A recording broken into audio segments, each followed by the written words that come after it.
মুআত্তাল হচ্ছে যার মূল অক্ষরে হরফে ইল্লাত হয়, তো তাকে মুআত্তাল বলে। যার মূল অক্ষরে অর্থাৎ যে শব্দের মূল অক্ষরে কি হয় হরফে ইল্লাত হয় তাকে মুআত্তাল বলে। আমরা পড়েছি যে হরফে ইল্লাত তিনটি, আলিফ, ওয়াও আর ইয়া। এই মুআত্তাল প্রধানত তিন প্রকার, আবার কখনো কখনো এটি 5 প্রকার হয়ে থাকে। তো চলো পরিচিত হয়ে নেই সেগুলোর সঙ্গে। এক নম্বর হলো মিসাল। যার প্রথম অক্ষরে হরফে ইল্লাত হয় তাকে মিসাল বলে, অর্থাৎ যার ফা কলেমায় হরফে ইল্লাত হয়। আমরা যদি ফা কলেমা মনে নাও রাখতে পারি তাহলে এটা মনে রাখতে পারি যে শব্দের প্রথম অক্ষরে হরফে ইল্লাত হয় তাকে মিসাল বলে। যেমন ইয়াসারা, ওয়াদা, ইয়া, সিন, র। এই বাক্যে অক্ষর তিনটা ওয়াও, আইন, দাল।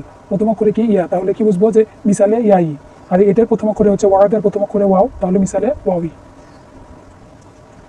এবার চলে যায় আজওয়াফে।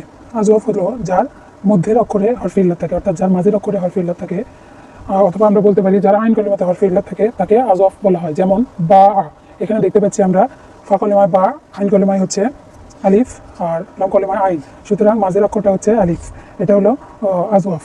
তো মাঝে যদি আলিফ না থেকে ওয়াও থাকে তাহলে হবে আজওয়াফে ওয়াওই, আর যদি মাঝে ইয়া থাকে তাহলে হবে আজওয়াফে ইয়াই। এই আজওয়াফের অপর নাম আবার মুআত্তালে আইন।